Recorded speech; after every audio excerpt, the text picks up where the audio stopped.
about halfway through my 30-year tenure at the University of Oregon, the director, curator of the museum retired. That was Dr. Shotwell in Washington.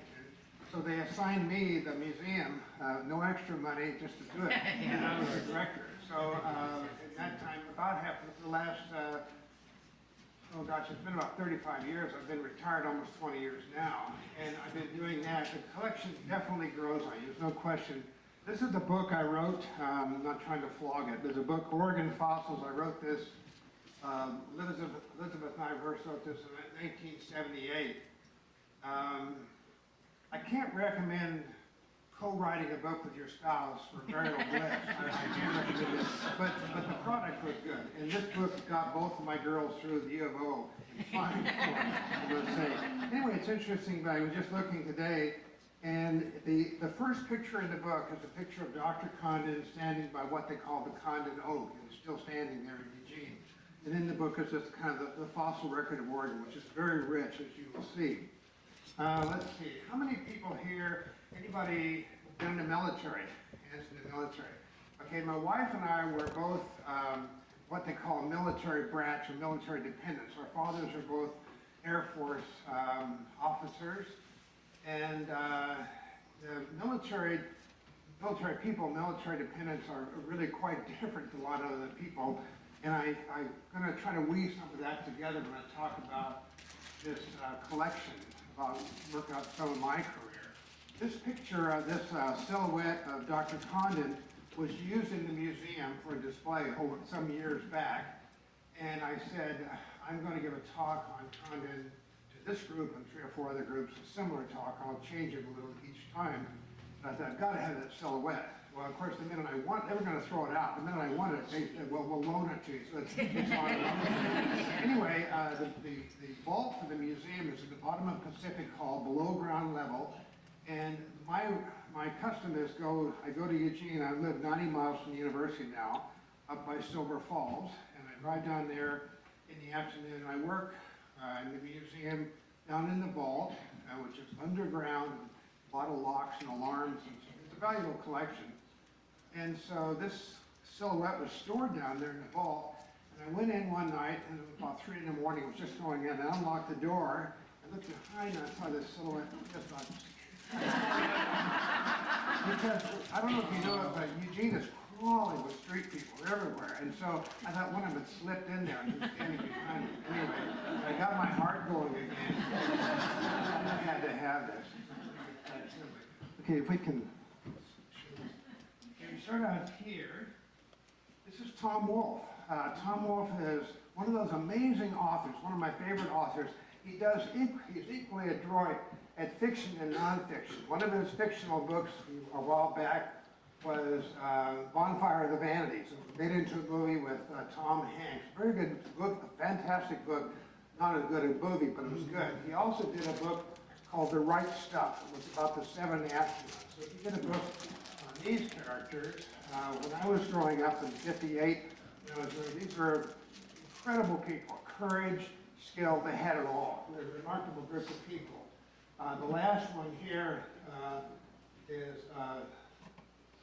Senator, this word here, Senator, having a senior moment. John. Okay, yeah, I can do that. These are the last ones. They really critical group. Anyway, when Wolfe was talking about the right stuff, the astronauts, he said you can tell where military people have been by what's in their house. If they've been to Japan, they'll have these lacquered small coffee tables. If they've been to Germany, they're going to have, it's like it's required to have one of these wooden cuckoo clocks. And you can tell where they've been.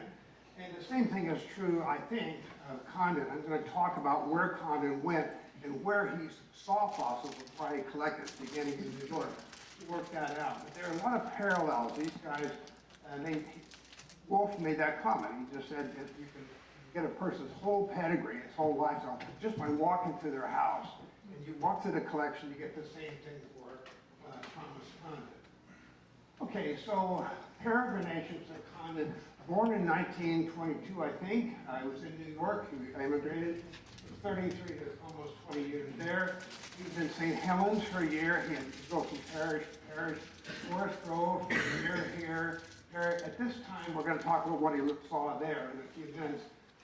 Grand Prairie near Albany, in Albany, 1 year at a time. Then finally, he was in the Dalles for some 14 years, a long time. And he took several trips, many trips into the John Day fossil beds to the south and the south of us here. And then his last years of his life up until he died in 1907 was in Eugene, where he was a professor there. Before that, he'd been a state geologist.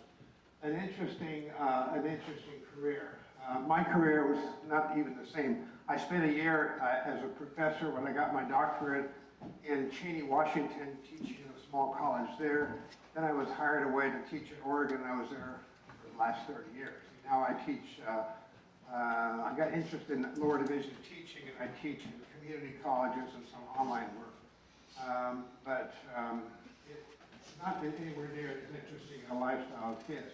Okay, so what is the Condon collection? It said 100,000 specimens that includes not only terrestrial plants and animal fossils. Collected some of this stuff he traded, some of it he brought with him from New York, but most of it's from Oregon, collected by Condon over that period of time. The collection is currently housed under lock and key in the Pacific Hall at the University of Oregon Museum, the Museum of Natural and Cultural History. I'm just one compartmentalized section. I'm responsible director of one of the collections there. As a director, I can't perform marriages and divorces, but it's still a good thing. That was a joke. Okay, all right. The collection was sold to the university the year he died for $15,000. It's now valued. Everything has to put a value on these things. It's not insured. It's not insured because if it were insured, we'd have to pay out of the university budget.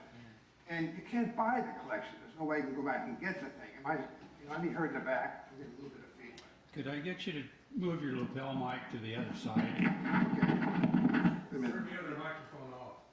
Let me turn this.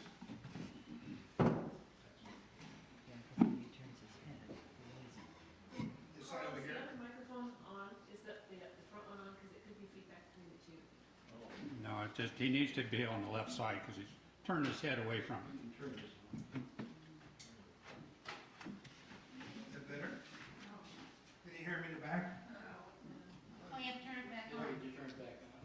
Turn it I did turn it. It's on now. He's turning it back. You can't hear me? No. Yeah. Need to move up a little bit. He said yes. Can you hear me in the back? That better? Okay, I'll try to speak louder. Okay, the collection is insured between $5 and $8 million. It was appraised at that, but it's not insured because it's like a small child. You can get insurance, but you don't want the money, you want the baby, the child. You insure that. Okay, so it's valued at that. There's a big spike in the state materials. But for $15,000, that's what we had to give them a number. What would it cost to replace the collection? I don't even know how we began to do that. Okay, I made this map. A lot of trouble with that. I I think made we're, this map in about, I don't know, 19. I think we're gonna have to switch to the handheld mic. For some reason, that's not picking up. Just lay it on the table. Can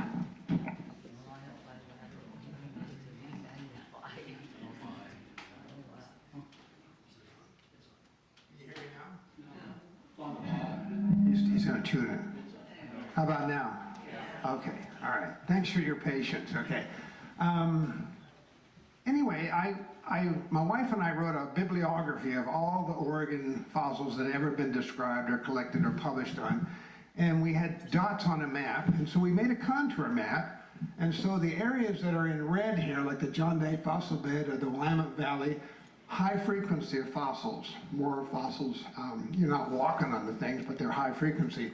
But here along the Cascades is at the purple end of the spectrum, not many fossils, if any. Or here in the high lava plains, the purple, that end of the spectrum, not many fossils. We have little things out. These are lakes out here. There's a few little fossil lake and so forth. But the areas in red are areas that he collected in. He also collected a fossil lake down here in southern Oregon, but we kind of we're going to walk around this thing, and we made this map, and then we'll show you what he did.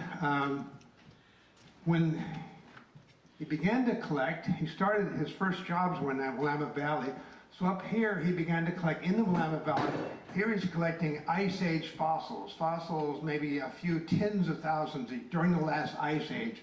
And that was things like a couple of species of elephants, ground sloth, we'll show you a picture of those, horses, bisons, rodents, birds, bog deposits, rich fossils. Every time you do any construction, we get fossils in all the time to be identified. But that was the first place he began to collect. He'd have, people would bring him stuff to be identified, and if he could, he'd talk them out of it. He didn't buy the fossil, but a lot of them were contributed in that way. All right, so then his most famous fossils, of course, is the John Day Basin. This is, as I said here, one of the most fantastic reservoirs of fossils of early tertiary. That's a few tens of millions of years old. And not only fossil animals, but plants, mammals, really strange animals. Wouldn't even look familiar if you're in a museum. He collected those when he was at the Dalles, for the most part. Then over in the northeast corner of the state, here, this is an area when he wrote this book, The Two Islands. He called this Shoshone Island. The fossils here and the fossils here in the southwestern part of the state are so different than anywhere else in the state that he called the book The Two Islands. This is Shoshone Island, this is Siskiyou Island. He reported. Why? Because the fossils here are exotic, not erotic. Listen to me. It's exotic, okay? Exotic means they came from China. I spent a lot of time in my career over in China lecturing, of all things, on hard metal technology. But when I could, I'd get to the museums and I'd see these same fossils that are here over in China. They also occur in Timor, Australia, and Japan. So in the Southwest Pacific or Western Pacific, we have fossils in Oregon which are clearly from that area. There's no other explanation for it. He knew that I knew about those, and some of those made their way into his collection. In addition, over here in eastern Oregon, he has what we call late tertiary, which is the last few millions of years.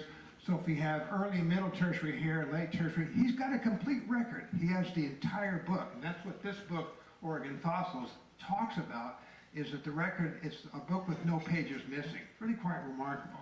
Eastern Oregon, he did get down into the Ice Age lakes, these pluvial lakes in south central Oregon, which are dry today. Fort Rock and so forth, dry as a bone, but it was a lake. You go look at the sands there, and they got these little black things. Those are fish bones. They're very common in there. At that place, he got a lot of mammals, birds, invertebrate fossils. Those all went back to his laboratory and museums. So he collected there. He also collected in Ashland down here, which is Mesozoic, the age of the dinosaurs, a lot of ammonites and things like that. No dinosaurs, but invertebrates and fish from the Ashland area.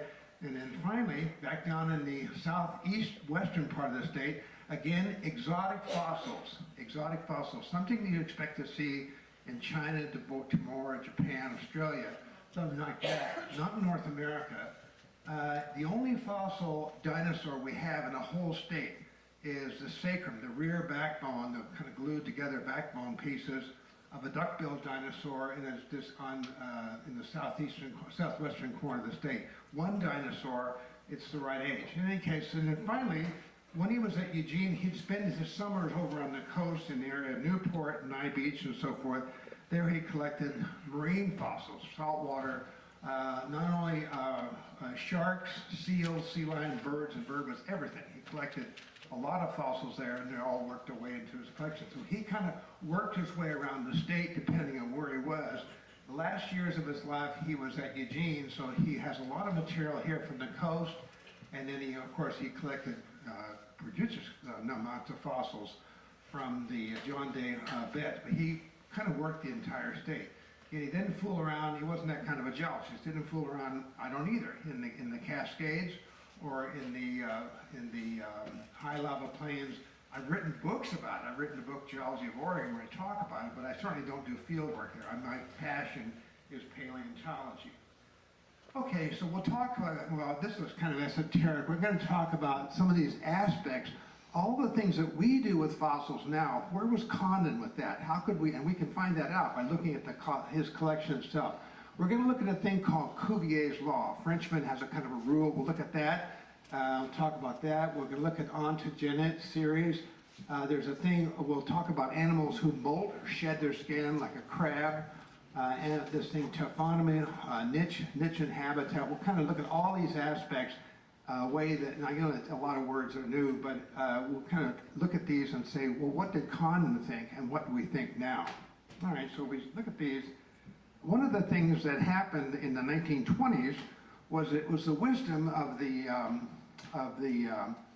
state of Oregon to send the science, all the science that went up to Oregon State, which is an oxymoron. Never mind. In any case, went to Oregon State, including a lot of professors. Dr. Packard, Condon's replacement, was there, and he hated Corvallis. No kidding. But he also, the Condon collection went there as well. The entire Condon collection. These are just some specimens I'll talk about in a minute. But we did not get that collection back. It kind of began to dribble back over the years. We got it back only a few years after I took over the directorship. Got it back in 1978. So it was the 1920s, about almost 50 years there. The collection was up in Oregon. We got it all back, almost all of it back. All right, one of the things that Condon did was just kind of clever. He'd have a number here. This one's in blue, this one's in orange, this one's in red, that one's in yellow, green.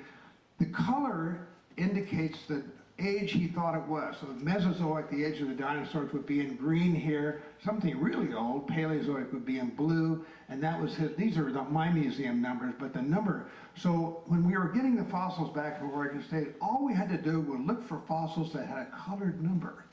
That was clearly a nobody ever put color. So the number tells you which fossil it was, and he had a little log book of these things. But the age of the fossil, or what the age he thought it was, most of them he was right on the money, is in color, and that was one of the reasons we got almost all the collection back. Very, very few losses. All right, so he came up with this scheme, which was a very lucky thing for us. All right. All right, so let's look at the thing called parataxa and taxa. Say in plain English, taxa is the whole animal. I stand before you with a bone skeleton inside, and then liver, guts, and gall, and skin, and eyeballs, and teeth, and hair. Well, we'll forget about that. If you've got the skeleton, we'll say, yeah, I am taxial. Okay, paleontologists, a little bit loosey-goosey about what they call a taxa. An anthropologist wants the whole cadaver.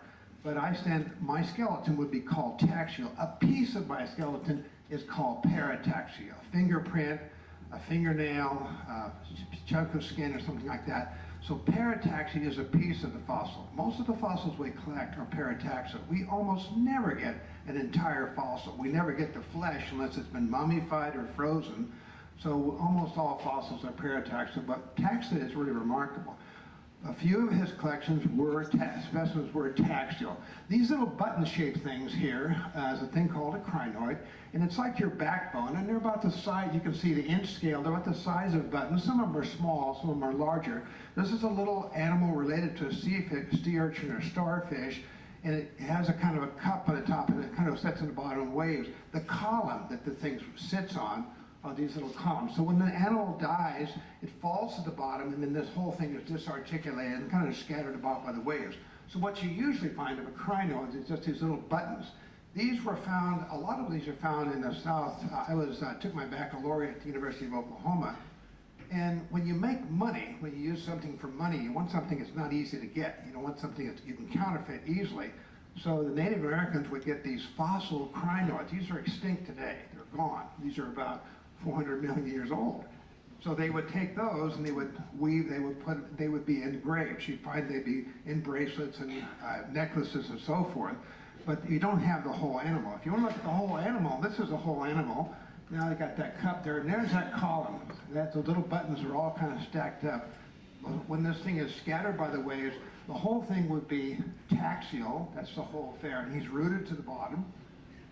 But then if you find a small cup or a little piece of it, that's parataxial. But we can identify it from one little tiny piece, and they're really valuable because each animal leaves a lot of fossils. Okay, I'll leave about 100, give or take, bones.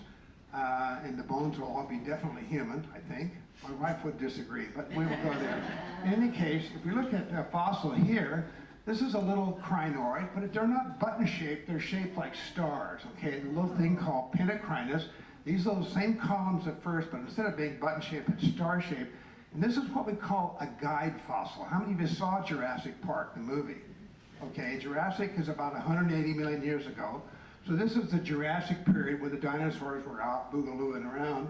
So these little guys are a guide fossil to the Jurassic, but they only occur, this is in Jurassic oceans. This is a marine fossil. And again, if you have that star shape, this is about, I just kind of enlarged it so you can see, even my dullest grad student could grasp that this was a Jurassic fossil. So this is what we call a guide fossil, and it's parataxial. You don't need the whole animal. That's the message here. What? How big is it? They're about the size of a button. I can identify them without glasses on easily. My eyes are really bad. Okay, again, go back a couple of slides. This is the button. These are crinoids. These are about as big as a button. If you can do a button, I can do a button. That's about how, you can see an inch scale down here. So these little star-shaped things have Jurassic form. Again, not hard. If you find that thing, that one little fossil, a piece, a small little parataxial entity, will tell you that you're in Jurassic rocks. That's what geologists do. That's what they want from us as the geologist. All right, so if we go to the sloth, this is an animal fairly common was common in the Willamette Valley. They disappeared. All these big animals, 2 species of elephants, bison, huge bison, several species of horses and asses, sloths, a vulture with about a 12-foot wingspread. They all disappeared about 11,500 years ago, some kind of a catastrophe. My father was a veterinarian, and he said that all the animals don't get the same diseases. We don't get the same diseases cats and dogs get. So you can't say it's a disease or like that. It wasn't a meteor or anything of the kind. He said they were probably hunted out by early Americans. It would be an easy issue to hunt these things out. They would be dangerous if you encountered them. But in order to kill a big animal like this, you just drive them into a bog. It's kind of a guy thing, and you spear them, okay? They're helpless. Even an elephant, and not an elephant, an animal would be trifled with. They're extremely dangerous. But if you get them in a bog and something that they can't maneuver around, you can torment them to death and eat them. All right, so the sloth, this guy, Harlan ground sloth, stands about, he could easily, his head, he could reach up and touch the ceiling in here. They weigh about anywhere from 3/4 of a ton to a ton, about just a little under 2,000 pounds, and about 9 feet tall. Huge animals. He's got these big claws in here. They're solitary, and we find these animals all the time. What we find of the animal is we occasionally find the skeleton. That would be taxial. That's the whole thing. We don't have, as I said, the liver, guts, and gall, but we got the skeleton. We'll call that taxial. But a small piece, the claw here, that's characteristic. He has this huge claw. That's just the bone. The claw would stick out like a scimitar. They're about 1.5 feet long. Huge claws. He uses these to claw around in the dirt for grubs. However, he also has a coat of mail in his leathery coat, which is about 1.5 inches thick on his back, because we found these things mummified in caves in Nevada. He has this thick leather, and in the leather are these little tiny diamond-shaped bony pieces that we call dermal ossicles. And this is the kind of ossicle that Mylodon harlani leaves, okay? The ossicles are parataxial. You don't need even one bone or the claw. All you have, if you get one single diamond-shaped thing, you've got Mylodon harlani. So it's parataxial. We can identify the fossil with complete confidence from a single small piece. Taxial, parataxial, very useful. And these are about the size of a quarter. You can't miss them. When I find we dig these things up or people have evidence that they're there, we go looking for them. And I tell the people that we'll sieve everything through screens. We're going to start finding these little diamond-shaped ossicles, and that means we're close to it. And they look at me like, what has this guy been smoking? You know. But we do it. We find it because an animal will leave several thousand of these. It's like a coat of mail, like chain mail. But it couldn't stop a rifle bullet, but they didn't have rifle bullets 10, 11,000 years ago. So it's a good piece of, it's a nice parataxial entity. All right, so if we look at another animal that we get very commonly in the Willamette Valley, two different types of elephants. Mammoth here, which has these great curving tusks, and the curving tusk, it's a pushing device. They use it to push over trees. If you look at the dentist view, the crown view, what the dentist sees looks on the mouth. Inside the mouth, he only has 4 teeth, 2 uppers and 2 lowers, and the teeth look like the bottom of a running shoe because it is a very efficient grinding. This is an animal which is grazing. This is a grazing elephant. The other species of elephant here is called a mastodon. His teeth out in front, the hypertrophic cancer, are definitely a prodding weapon, a different kind of configuration, but his crown view of his teeth is totally different. This is like yours, a series of bumps. You have cusp or bumps on top, what we call a bunodont tooth here. And the mastodon has a bunodont tooth, and that thing's these are about 6 to 8 inches long. And again, you don't need the whole animal. You don't want the whole animal. You can't even get that in the museum. I mean, we've got a lot of these things. If you've got the tooth, you've got the animal. Taxial, parataxial, mastodon, mammoth, okay? A lot of times people will bring these to me to be identified, and I get them on the average of once a month or so. Not the same animal, but anyway, I get them you can identify it across the room. And they look at me like, well, either he knows what he's doing or he's a chronic liar, okay? But it's not that hard to identify these. That's what I do. All right, so if you look at shark remains, which has a cartilaginous skeleton, the teeth preserve. These are a couple of species of shark, but virtually everything you see from the shark is not the whole animal. It's parataxial. And we identify sharks by the morphology of their teeth. There's a lot of species of fossil shark in Oregon. Several papers have been written by one of my colleagues.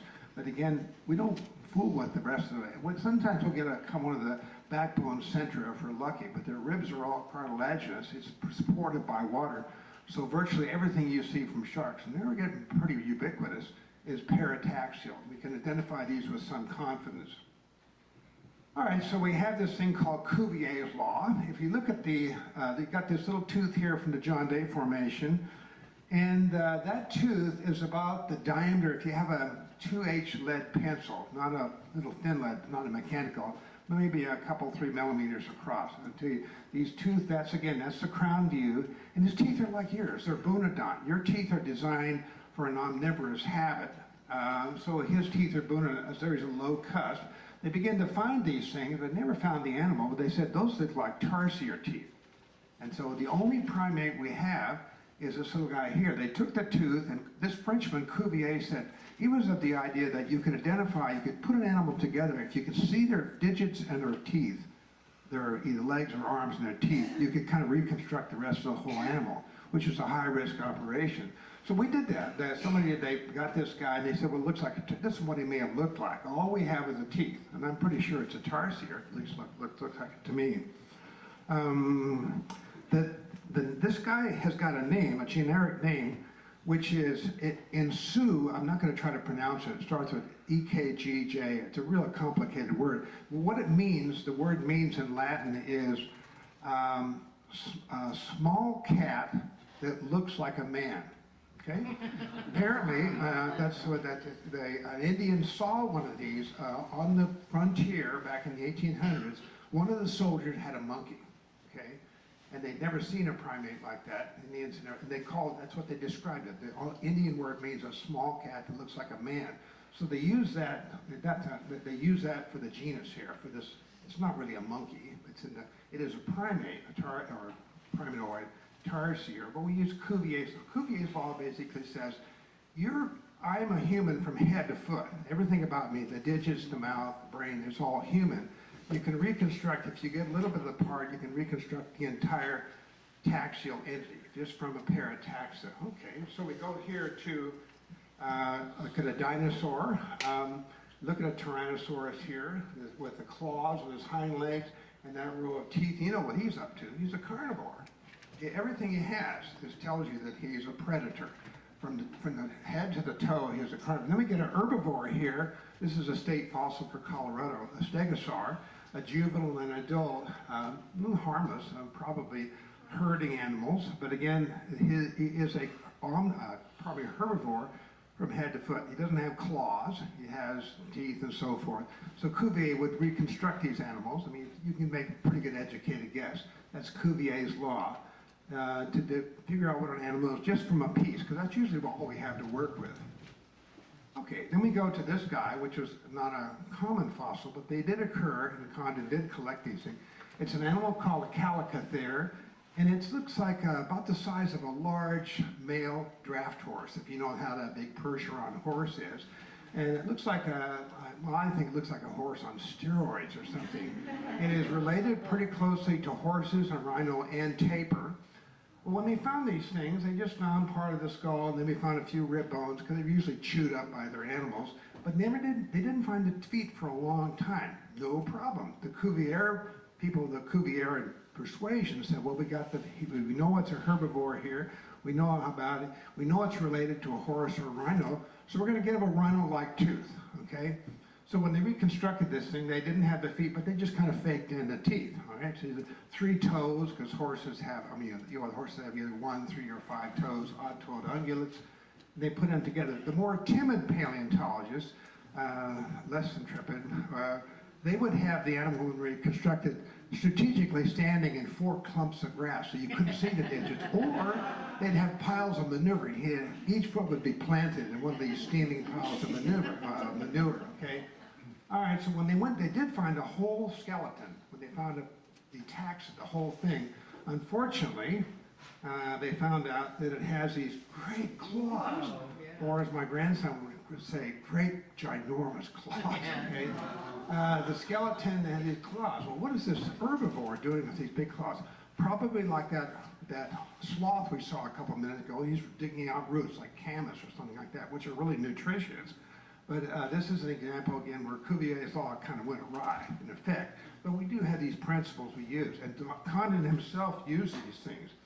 All right, so we had this thing called ontogeny. Ontogeny is the shape of your body from the time you're born to when you die. The complete changes in your body. So we start out with eggs and a salmon, we go to the fry, and then like that. All these are one species of salmon. And when you get old like this, your hair turns gray and so forth. You're out of it. But a paleontologist might look at this and say, oh, I see 3 or 4 different species. Nonsense, it's the same animal. I don't carry in my body an image of what I looked like when I was 4, thank God. But I could, some animals do. So ontogeny, when Condon collected, he made a point of collecting not only the adults, nicer specimens, but if he could collect some juveniles. He wanted to know what changes they went through during their life cycle. So he collected what we call an ontogenetic series, showing the variation. So he could get a real idea of what the thing really looked like. Okay, so if we go, this is a museum up in Canada, Alberta. We got a Triceratops from an adult here. This is a whole series. This is a juvenile. This is kind of exceptional when you get the whole thing from juveniles to adults. But we get what we call an ontogenetic series of Triceratops. This is one of the last dinosaurs that was one of the last dinosaurs that existed. How many of you ever heard that the dinosaurs were bumped off by a meteor? See the hands, okay? It's not true, okay? In my community of paleontology, about half the guys believe that, okay? The rest of us don't, because at the end of the Cretaceous period, when these things disappeared about 62 million years ago, this is one of the last species. They were almost gone then. If I had an automatic weapon and a helicopter, I could kill all the rhinoceros probably in 30 days. I know right where to go. I'd go to this place, there's the Indian rhinoceros, black rhinoceros, white rhinoceros. There's only a handful of species. I could probably get them all if I wanted to, okay? Meteors have been getting hit by meteors all the time. You look at the moon, it's a mess. It's like a real bad case of acne, because the moon doesn't have this healing process. We have 2 healing processes on Earth, erosion and deposition. We have a recycling thing in the ocean. But we'd have the same kind of condition with the moon, but we have a kind of way of healing over. So we've been getting hit by meteors, but what we see when the dinosaurs died, the animals began to die in large numbers, several 100,000 years before that time, the last dinosaur died. So unless you have a lot of meteors hitting the Earth at intervals, it really doesn't work. The Earth has been definitely hit by meteors, there's no question about that, but I can't buy it as knocking off the dinosaurs. They were already almost gone. Okay, we're looking at ontogenetic series, the skulls here, which is parataxial. But again, it's nice to look at the variation from a juvenile all the way up to an adult. Collect this. And he made a point of collecting in that way.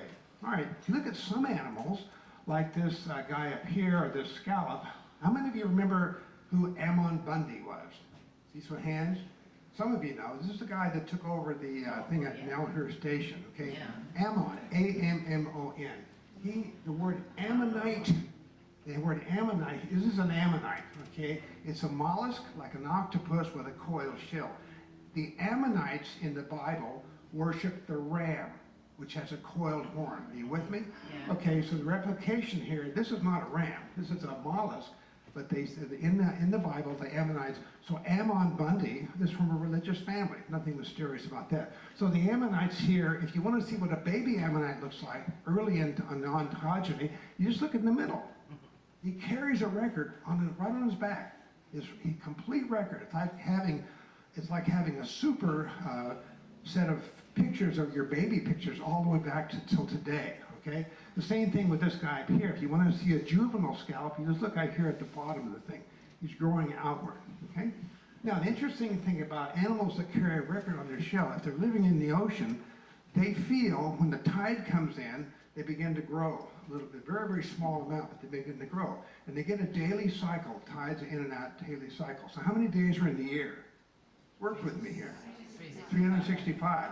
When they began to count these two guys, that guy and that guy, they found out instead of having 365 days, when these guys were alive several hundred million years ago, there was about 420 days. In the year it was 420 days. That means the Earth was spinning faster at that time, okay? Useless fact of the day. It's kind of interesting. The Earth is definitely slowing down. Then we asked the astronomers, okay, we discovered this by looking at fossils, that the Earth is slowing down, definitely. We did a calculation and said, well, there'll be another billion years, so it's not something you lose any sleep over. Don't worry about this. But we asked the astronomers, and they said, heck, I don't know. But the people who did know were the oceanographers. And they said, you know what? When the tides come in and hit the coastline, there's a friction. There's a coefficient of friction. So that tide, the ocean water hitting the landmass and backing off, coming out the estuary, is causing the Earth to slow down its spinning very slowly. Does this do this any good? No. It's just interesting, okay? But if you have a complete record, you can tell what happened, at least in that respect. Okay, so we get onto genetic series. We want to see what the juveniles and the adults look like to get a real concept of what that species was, all right? And Condon definitely did that. This is an interesting specimen because I used to teach freshman geology, and I show this picture, and they said, why is there a dime there? I said, well, that's the weird thing about this guy. Whenever we find him, we find a dime.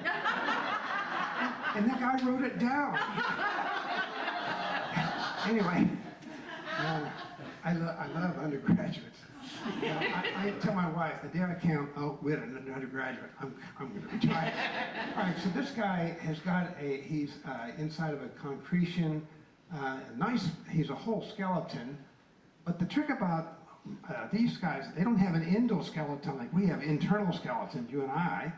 These have an exoskeleton, so if you want to grow, you got to get rid of that thing. You got to change your clothes. So you molt, you do a process called ecdysis, molting. It's like changing your clothes. I had two daughters, and now in their 40s. When they changed their clothes, they just left them on the closet. They walk across the room. Do you think there were 10 daughters or 20 daughters? So their clothes all the way from here to there as they're peeling off their clothes and changing. Okay, that's molting, okay? Ecdysis means that an animal is going to leave more fossils than there were animals. This guy can leave as many as 20 different fossils. Usually what you find, when you find a crab shell on the beach, you're just looking at a molted shell, not the real animal.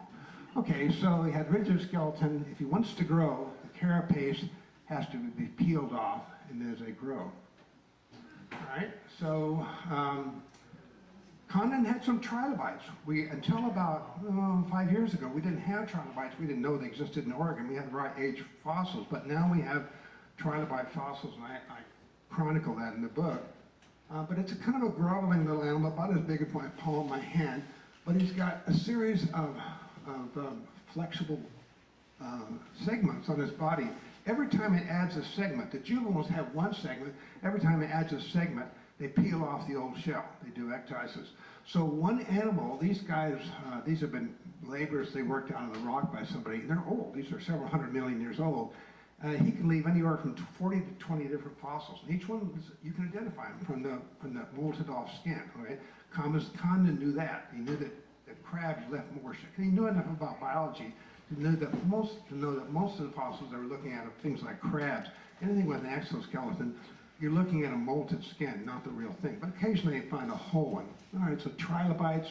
He did have some fossils from New York he brought with him when he came around the Horn, and those are a small part of his collection. All right, if you look at a crab here, the crab lives in a thing, or it's found in a thing called a concretion, about the size of maybe a football or a softball, or sometimes as big as a baseball.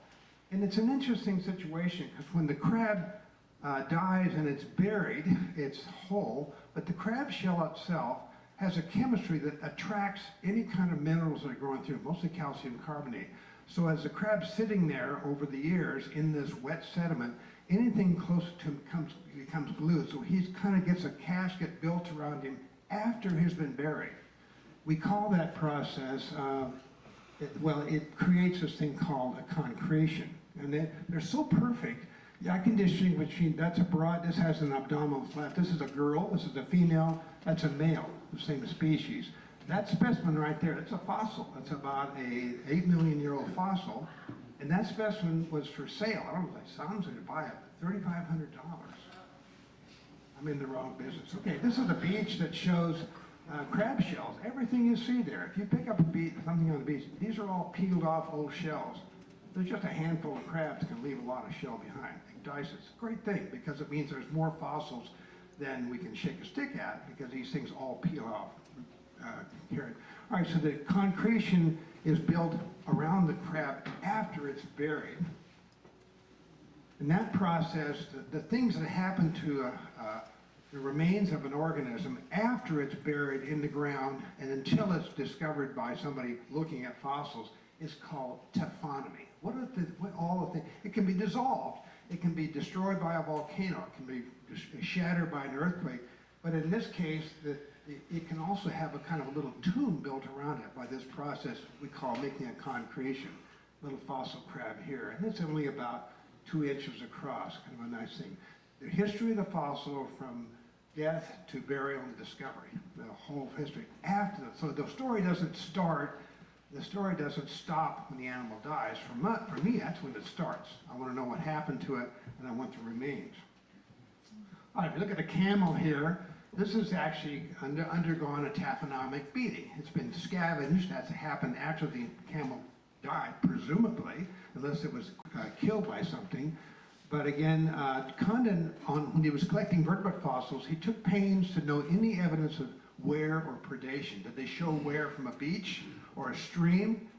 Or was there wear from being chewed on by some animal? And most mammals have this. If they've been out they're not very, very quickly. This is just a modern camel that's been scavenged, and he's all been chewed to pieces, scattered out. Most fossils come to us like that. You got maybe 60% of the fossil there, of the animal, make it taxial. Okay, he described several species, but one of the most famous species that he described was this 18-inch skull of a a predatory seal, and he called it Desmatophoca oregonensis. He named this in 1906, that's a year before he died, okay? If I'm naming fossils and doing paleontology the year before I died, that'll be something, okay? In any case, this is what we call a holotype. A holotype is the original specimen. More specimens have been found of this guy, but this is the one. We enshrine these things in a museum. Notice I got it on a kind of a felt background there. We protect these things because if you keep that specimen, if you believe in evolution, these things are slowly changing. They came from something else and they're changing into something. It's a kind of very slow process. Not very exciting. It's like watching paint dry, but the evolutionary process is painfully slow. But this is just one little tiny step. But that's a species, Oregonensis, the Desmatophoca oregonensis. But if you keep that one specimen as what we call the holotype, you keep the concept from drifting. Because I went and collected some more of these things, and mine are a little bit different. Maybe a little bit younger, a little bit older. Maybe they were juvenile. But if you have one specimen as your holotype, the sacred relic, the concept of the species, otherwise it starts to drift and it kind of begins to move in the literature to something else. Anyway, he named us Metafoca. This is a super predator. This is a skull about, depending, 18 inches to 2 feet. This is a very, very large predatory seal. There is an analog today. This is a reconstruction of his fossil that was done by a guy named Ed. Since these are called pinnipeds, seals and sea lions are called pinnipeds. We call him Pinniped Ed. His whole life he was studying seals and sea lions.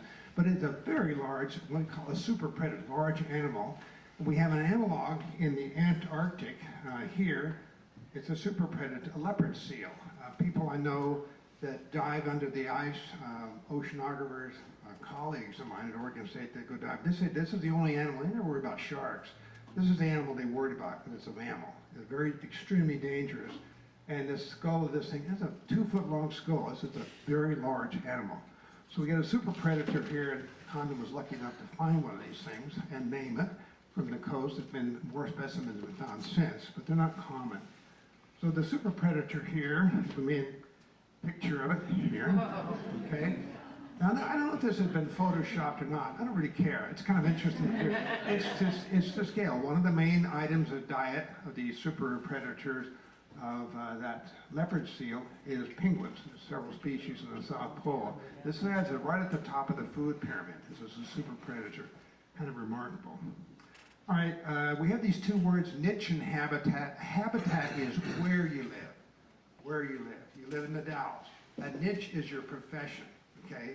You're working as a barista, something like that. Niche and habitat. Niche is a real complicated word because you may change your profession during your lifestyle, okay? You're nursing when you're young, and then later you learn to eat solid food. You're changing your habit, your niche all the time, but you may stay in the Dalles forever. That's your habitat.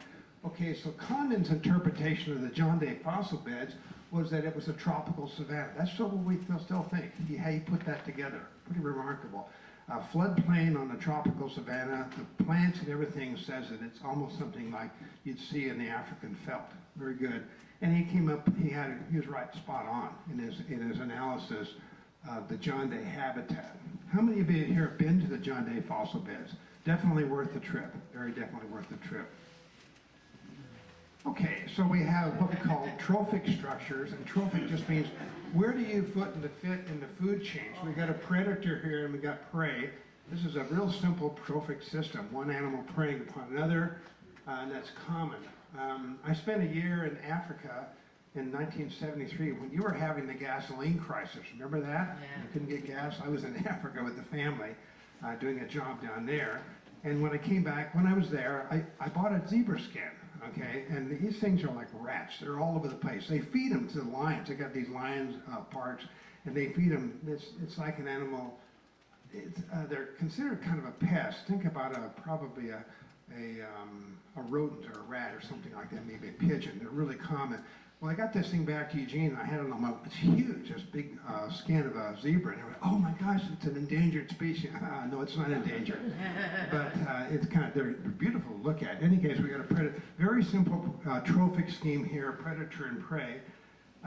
Condon realized that there were food pyramids where you have producers down here, the plants, and you have consumers, and at the top was this top carnivore, in this case a lion. He was aware of that, and he began to construct these trophic schemes, a food pyramid for the John Day fossil beds. What happened was we found 10 or 20 times more species than he had at that time, and he was a prolific collector. So now we think of that. We've got a cat here. If you find the top carnivore, if you find a carnivore like this, that means you're probably finding everything. These are rare. You can only have a few chiefs. Most of us are Indians at the bottom, okay? So if you're finding a predator like Nimravis, it's a beautiful little cat, a little bit bigger than a lynx, a little more upper body development than a lynx. This is out of the John Day fossil beds. They do reconstruction, but again, look at the shoulders on that guy. Probably a top carnivore. And he found these. And he reasoned that if you find a predator, you're probably finding most of the animals down below because they're common down. These are more rare. They're not that common. All right. So now we look at the John Day beds. This isn't the John Day bed, but we have what we call a food web. It's much, much more complex than Condon imagined, because he didn't have but maybe 1/10 of the species that are actually there. And you get grass on the bottom, way up here. Now, you get a lot of carnivores up here, scavengers and carnivores. And if it's a scavenger, it may be scavenging the cadavers of larger animals, but it may be going after mice, which means it's a predator. So that's kind of complicated.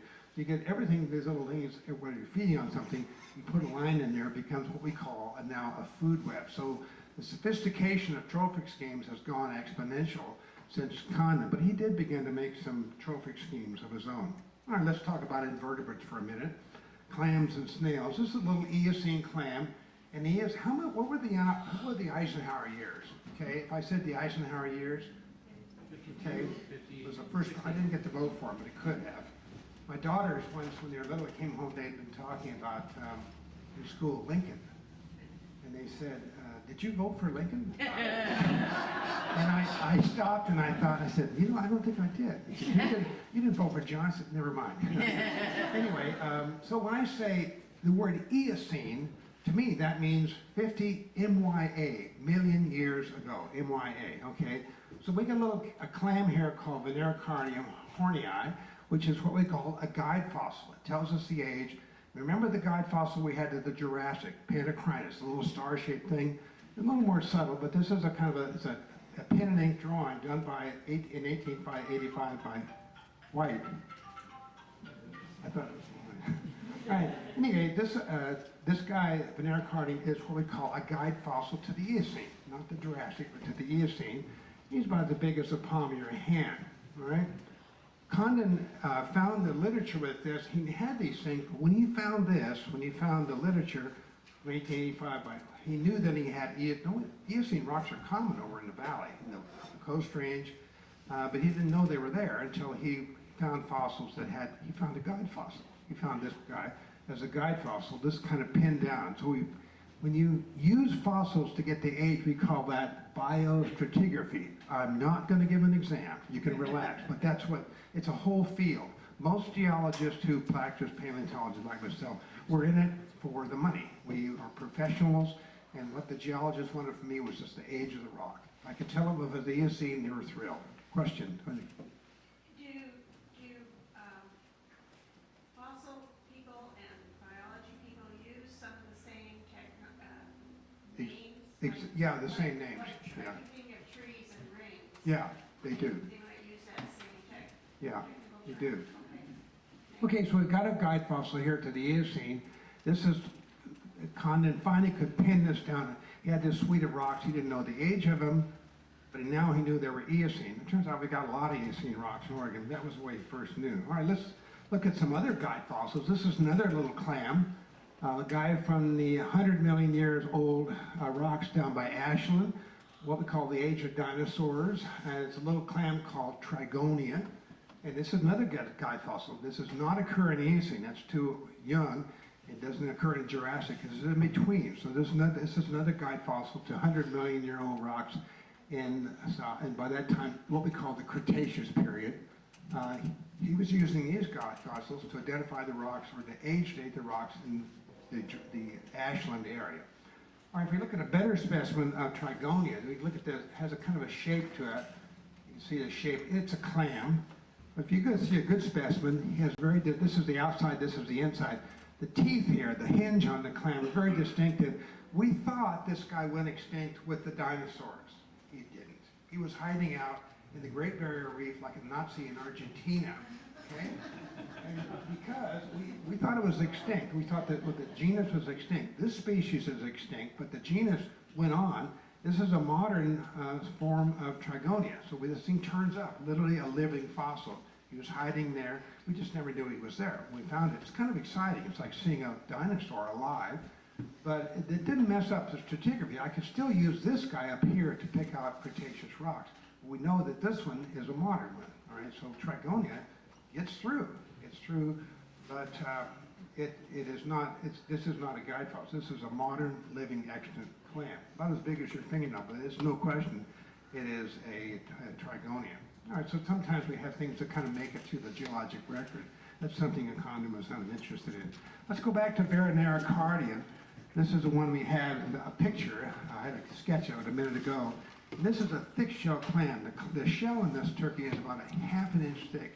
It is a clam that's very thick shell because it lives right up in the high energy surf zone, okay? He does not live in deep water. He doesn't live in fresh water. He doesn't like that. Apparently didn't like that. Didn't mean live in the estuaries. He lives right on the beach, and he's getting knocked around, but he can make a living in the surf zone.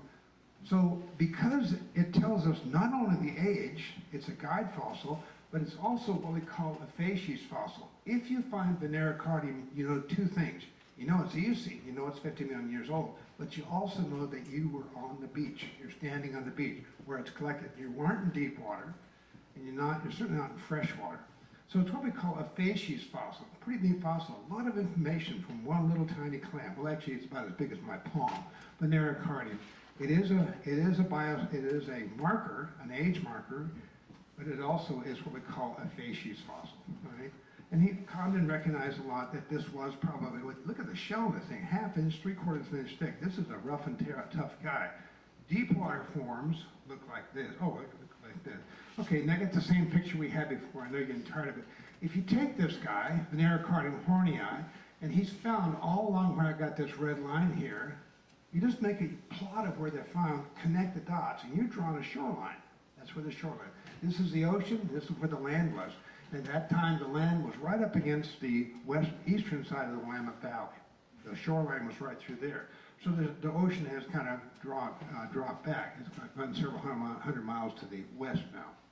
Okay, so it's an Eocene fossil, and we say 50 MYBP, million years before the present. That's just the code we use. 50 million years ago, we had this guy living. He's extinct now, but he's still telling us the age of the rocks, and we can use this to draw an old shoreline. Once you got the shoreline, you're in heaven. You're really in heaven. Now, again, we're looking at it here, just straight up. We're looking at a map. You can see we're here somewhere up here in the Dalles. The valley here will all be underwater. Now I'm going to look at it from the northwest back toward the southeast. And I can see Eugene's here, Salem is here, and Portland's there. And that's where the shoreline is, okay? This is the shoreline.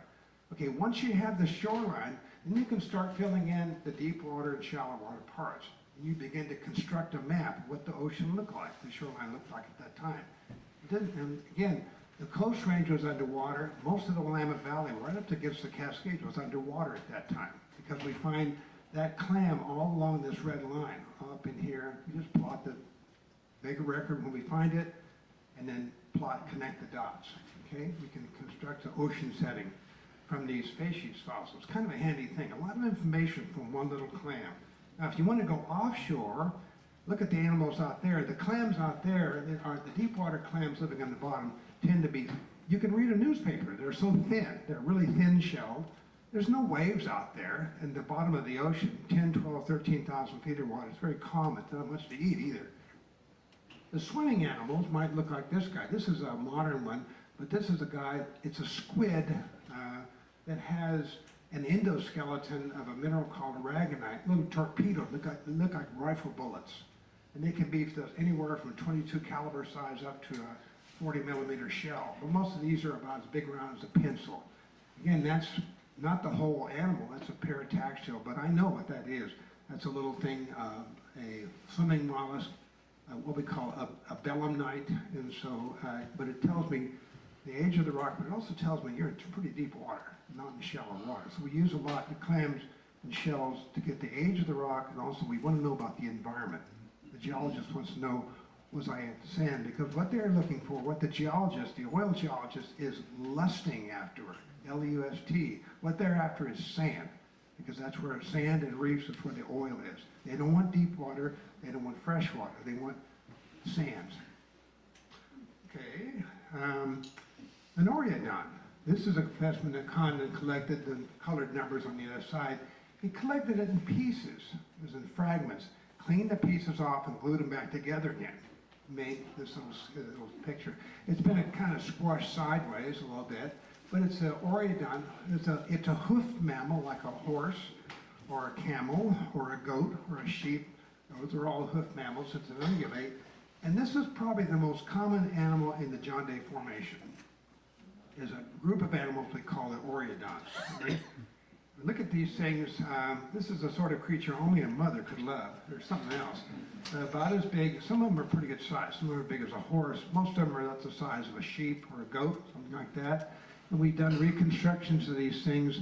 They're darn near ubiquitous out there. He collected hundreds of these things. Pieces of the skeleton, always the skull, and he uses those to trade with. He traded with people, and those things have gotten into all the museums I've ever seen in the world that I've been to, even in China or in Russia, Germany. These things are worked their way into those museums, and I see John Day fossils there for Middle Tertiary rocks, because we have the best record. Okay, Oreodont fossils, little animal. It is a herbivore.